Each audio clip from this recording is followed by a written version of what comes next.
ಪ್ರಕರಣದ ಮೂರನೇ ಆಯಾಮ ಇದು ಸಾಮಾಜಿಕ ಕಳಕಳಿ ನಮಗಿರಬೇಕಾಗುತ್ತೆ. ಆಫ್ಕೋರ್ಸ್ ನಮ್ಮನೆ ಹೆಣ್ಮಕ್ಳು ವಿಡಿಯೋ ಹೀಗೆ ವೈರಲ್ ಆಗ್ತಾ ಇದ್ದರೆ ಅಥವಾ ನಮ್ಮನೆ ಹೆಣ್ಮಕ್ಳನ್ನು ಕೂಡ ಇದೇ ರೀತಿಯಲ್ಲಿ ಬಳಕೆ ಮಾಡ್ಕೊಂಡಿದ್ರು ಅನ್ನೋದು ಗೊತ್ತಾಗಿದ್ದರೆ, ಅನ್ನೋದು ಒಂದು ವೇಳೆ ಸತ್ಯ ಆಗಿದ್ದರೆ, ನಾವು ಆ ದಿನ ಹೇಗೆ ನಡ್ಕೊಳ್ತೀವೋ ಈ ಪ್ರಕರಣದಲ್ಲೂ ಹಾಗೆ ನಡ್ಕೊಳ್ಳುವಂಥ ಸಾಮಾಜಿಕ ಬಾಧ್ಯತೆ ನಮ್ಮ ಮೇಲಿದೆ. ಈಗ ನೋಡಿ, ಒಂದು ಕಡೆ ಪೆನ್ ಡ್ರೈವ್ ವೈರಲ್ ಆಗ್ತಿದೆ, ಇನ್ನೊಂದು ಕಡೆಯಲ್ಲಿ ಸೋಷಿಯಲ್ ಮೀಡಿಯಾದಲ್ಲಿ ವೈರಲ್ ಆಗ್ತಾ ಇದೆ. ಅದೆಲ್ಲದರ ನಡುವೆ ಈಗಾಗಲೇ ಪೊಲೀಸರು ಒಂದು ಸಹಾಯವಾಣಿಯನ್ನು SIT ವಿಶೇಷವಾಗಿ ಸಹಾಯವಾಣಿ ಸಹಕಾರ ಅದನ್ನು ಆರಂಭ ಮಾಡಿದೆ.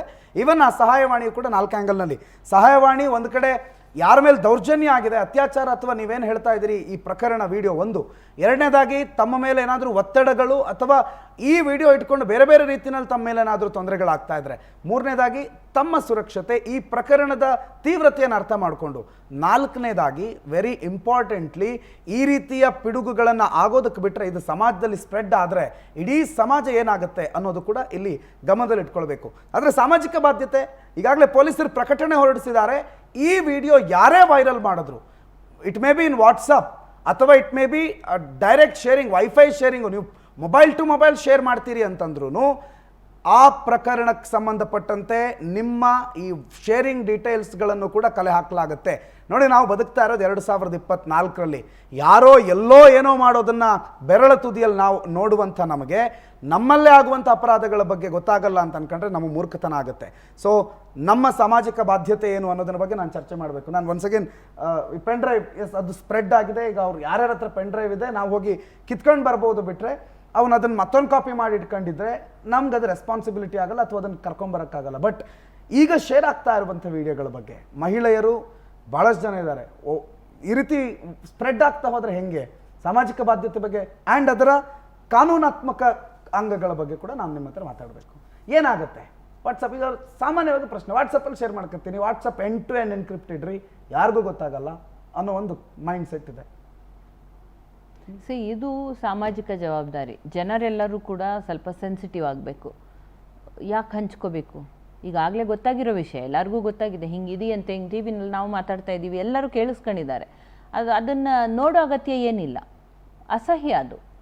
ಸೊ ಎಲ್ಲ ತಮ್ಮ ಸಾಮಾಜಿಕ ಜವಾಬ್ದಾರಿ ಹೊತ್ತು, ಹೊಣೆಗಾರಿಕೆ ಹೊತ್ತು ತಮ್ಮ ಡಿವೈಸ್ಗಳಲ್ಲೇ ಅದನ್ನು ಏನು ಡಿಲೀಟ್ ಮಾಡಿಬಿಡಬೇಕು, ಹಂಚ್ಕೊಳ್ಬಾರ್ದು. ಹಂಚ್ಕೊಂಡ್ರೆ IT ಸೆಕ್ಷನ್ 67 ಕೆಳಗಡೆ ಅದು ಅಪರಾಧ, ಹೌದು, ಅವರಿಗೆ ಫೈನ್ ಆಗುತ್ತೆ, ಕೆಲವು ತಿಂಗಳುಗಳು ಜೈಲು ಶಿಕ್ಷೆ ಆಗುತ್ತೆ. ಅವರು ಎಷ್ಟು ಜನಕ್ಕೆ ಪನಿಷ್ಮೆಂಟ್ ಕೊಡ್ತೀರಾ? ಇಡೀ ಕರ್ನಾಟಕದಲ್ಲಿ, ಇಡೀ ಭಾರತದಲ್ಲಿ ಇದು ಸ್ಪ್ರೆಡ್ ಆಗೋಗಿದೆ ಇವಾಗ. ಸೊ ಈಗ ಲೀಗಲ್ ಆ್ಯಕ್ಷನ್ಗಿಂತ ಸೋಷಿಯಲ್ ಆ್ಯಕ್ಷನ್ ತುಂಬ ಮುಖ್ಯ. ಕಾನ್ಷಿಯಸ್ನೆಸ್, ಜನರ ಒಂದು ಏನೋ ಸಾಮಾಜಿಕ ಜವಾಬ್ದಾರಿ, ತಮ್ಮ ಆತ್ಮಸಾಕ್ಷಿ, ಇದನ್ನು ಉಪಯೋಗಿಸ್ಕೊಂಡು ಜನ ಮರ್ಯಾದೆ ಅನ್ನೋದನ್ನು ಕಾಪಾಡೋದಕ್ಕೋಸ್ಕರ, ಸಾಮಾಜಿಕ ಸ್ವಾಸ್ಥ್ಯ ಕಾಪಾಡೋದಕ್ಕೋಸ್ಕರ ತಮ್ಮ ಡಿವೈಸ್ಗಳಲ್ಲಿ ಅದನ್ನು ಡಿಲೀಟ್ ಮಾಡಬೇಕು ಅಂತ ಹೇಳಿಬಿಟ್ಟು ನಾನು ಎಲ್ಲ ಜನರಲ್ಲಿ ಕಳಕಳಿಯ ಮನವಿ ಮಾಡ್ಕೊಳ್ತೀನಿ. ಇನ್ನೊಂದು ಕಡೆ ಈಗ ಕೇಸ್ನ ಡೆವಲಪ್ಮೆಂಟ್ಗಳ ಬಗ್ಗೆ ಮಾತಾಡೋಣ. May be the last angle ಇದ್ರದ್ದು ಪ್ರಜ್ವಲ್ ರೇವಣ್ಣ ಅವರ ಕೇಸು, ರೇವಣ್ಣ ಅರೆಸ್ಟ್ ಆಗಿದ್ದಾರೆ. ಎಸ್, ಅವ್ರಿಗೂ ಕೂಡ, ಅವ್ರ ಮೇಲೂ ಕೂಡ ಲೈಂಗಿಕ ದೌರ್ಜನ್ಯದ ಆರೋಪ ಇದೆ, ಸಾಕ್ಷಿನಾಶ ಮಾಡೋಕೆ ಹೋಗಿರೋ ಒಂದು ಆರೋಪ ಇದೆ, ಕಿಡ್ನಾಪ್ ಕೇಸ್ ಇದೆ, ಅದ್ರ ಜೊತೆಗೆ ಬೇರೆ ಬೇರೆ ಕೇಸ್ಗಳು ಬೇರೆ ಬೇರೆ ಆಯಾಮದಲ್ಲಿ ಆಗ್ತಾ ಇದೆ. ಆದರೆ ಡೆವಲಪ್ಮೆಂಟ್ ಎಲ್ಲಿದೆ ಅಂತಂದರೆ it is just under police ಇನ್ವೆಸ್ಟಿಗೇಷನಲ್ಲಿ ಇದೆ. ಈಗ ಇದ್ರ ನಂತರ ಏನು, ಈವರೆಗೆ ಏನೇನು ಆಗಿರ್ಬೋದು, ಇದ್ರ ನಂತರ ಏನೇನು ಆಗುತ್ತೆ ಕಾನೂನು ಪ್ರಕ್ರಿಯೆಗಳು? ಇಟ್ಸ್ ಅ ಹ್ಯೂಜ್ ಕೇಸ್, ತುಂಬ ದೊಡ್ಡ ಕೇಸ್ ಇದು. ಇಮ್ಯಾಜಿನ್ 3000 ಮಹಿಳೆಯರು ಅಥವಾ 3000 ಕೇಸ್ಗಳು, ವಿಡಿಯೋಗಳು ಅಂತ ಹೇಳಿದ್ರೆ, ಅದು ಯಾವಾಗ ಈ ವಿಡಿಯೋನ ಅವನ ಡಿವೈಸಿಂದ ಕಲೆಕ್ಟ್ ಮಾಡ್ಕೊಳ್ಳೋವರೆಗೆ ಮಾತ್ರ. ಅದಾದಮೇಲೆ ಇನ್ನೂ ಎಷ್ಟಾಗಿದಾವೋ ಗೊತ್ತಿಲ್ಲ ನಮಗೆ ಇನ್ಸಿಡೆಂಟ್ಗಳು. ಇನ್ನೂ ಎಷ್ಟು ಜನ ಮಹಿಳೆಯರು ಬಂದು ಹೇಳ್ತಾರೋ ಗೊತ್ತಿಲ್ಲ ನಮಗೆ. SIT ಕಂಟಿನ್ಯೂಸ್ ಆಗಿ ಒಂದು ಕಡೆಯಿಂದ SIT ಅವರನ್ನು ಕೇಳಿಕೊಂಡು ಅವರನ್ನು ಕೋರ್ಟಿಗೆ ಪ್ರೊಡ್ಯೂಸ್ ಮಾಡಿ 164 ಸ್ಟೇಟ್ಮೆಂಟ್ ತೊಗೊಳ್ಬೇಕಾಗತ್ತೆ. ಸೊ ಪ್ರತಿಯೊಂದೂ ಒಂದೊಂದು ಇಂಡಿವಿಜುವಲ್ ಕೇಸ್ ಆಗ್ತವೆ. 3000 ಮಹಿಳೆಯರಿದ್ದರೆ 3000 ಕೇಸ್ ಆಗ್ತವೆ. ಪ್ಲಸ್ ಅಡಿಷನಲ್ ಕೇಸಸ್, ಈಗ ನೋಡಿ, ಒಂದು ಅತ್ಯಾಚಾರದ ಕೇಸ್ ಆಗ್ಬೋದು, ಇನ್ನೊಂದು ಕನ್ಸೆಂಟ್ ಇಲ್ದಲೇ ವಿಡಿಯೋ ರೆಕಾರ್ಡ್ ಮಾಡಿದ ಕೇಸು, ಇನ್ನೊಂದು ವಿಡಿಯೋನ ಬೇರೆಯವರಿಗೆ ಸಿಗೋ ಹಂಗೆ ಮಾಡಿದ್ದು. ಸೊ ಬೇರೆ ಬೇರೆ ಹಂತಗಳ ಕೇಸ್ಗಳು, ಒಂದು ಆ್ಯಕ್ಷನಿಗೆ 3-4 ಕೇಸ್ಗಳು ಬುಕ್ ಆಗ್ತವೆ. ಸೊ ಹಾಗಾಗಿ ಇದು ಸಾವಿರಾರು ಕೇಸ್ಗಳು ಬರ್ತವೆ ಒಬ್ಬ ವ್ಯಕ್ತಿಯ ವಿರುದ್ಧ.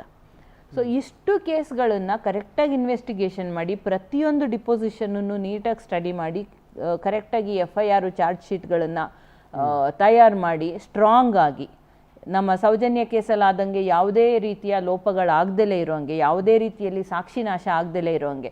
ಈಗ ರೇವಣ್ಣ ಒಂದು ಮಾತ್ರ ಅರೆಸ್ಟ್ ಆಗಿರೋದು ಬಿಟ್ಟರೆ ಆತನ ಮನೆಯಲ್ಲಿ ಇನ್ನೂ ಬೇರೆಯವರು ಸಾಕಷ್ಟು ಜನ ಇದ್ದಾರೆ, ಆತನ ಕುಟುಂಬದವರು. ಅವ್ರುಗಳೂ ಕೂಡ ಸಾಕ್ಷಿನಾಶ ಮಾಡಲಿಕ್ಕೆ ಪ್ರಯತ್ನ ಪಡಬಹುದು, ನಮಗೆ ಗೊತ್ತಿಲ್ಲ.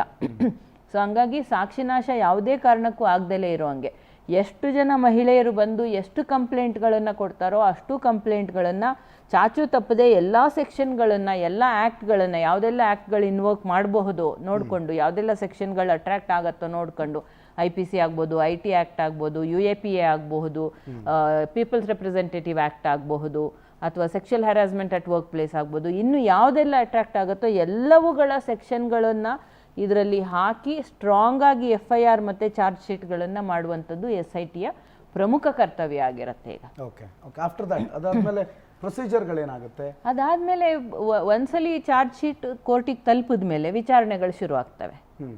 ಸೊ ಅಷ್ಟರೊಳಗೆ ಇವನು ಬರಲೇಬೇಕು, ಪ್ರಜ್ವಲ್ ಬರಲೇಬೇಕು.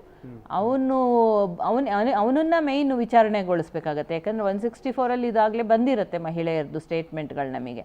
ಸೊ ಅವನನ್ನು ಮತ್ತು ಅವನ ಇನ್ಯಾರೆಲ್ಲ, ಈ ರೇವಣ್ಣನ ಇನ್ಯಾರನ್ನೆಲ್ಲ ಸಾಕ್ಷಿ ಮಾಡಬೇಕು ಅಂತ ಅಂದ್ಬಿಟ್ಟು ಚಾರ್ಜ್ ಶೀಟ್ನಲ್ಲಿ ಬರೀತಾರೋ ನಮ್ಮ SIT ಟೀಮ್ನವರು, ಸೊ ಅವ್ರುಗಳ ಎಲ್ಲರ ವಿಚಾರಣೆ ಆಗಬೇಕಾಗತ್ತೆ.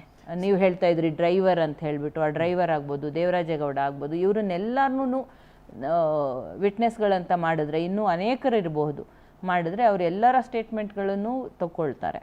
ಸೊ ವಿಚಾರಣೆ ಎಷ್ಟು ಫಾಸ್ಟಾಗಿ ನಡೆದು ಎಷ್ಟು ಫಾಸ್ಟಾಗಿ ಜಡ್ಜ್ಮೆಂಟ್ ಬರುತ್ತೋ, ಒಂದೊಂದು ಕೇಸಲ್ಲೂ ಜಡ್ಜ್ಮೆಂಟ್ ಬರಬೇಕಾಗತ್ತೆ. ಸೊ ಒಂದೊಂದು ಕೇಸಲ್ಲಿ ಎಷ್ಟು ವರ್ಷಗಳ ಪನಿಷ್ಮೆಂಟ್ ಆಗುತ್ತೆ ಗೊತ್ತಿಲ್ಲ.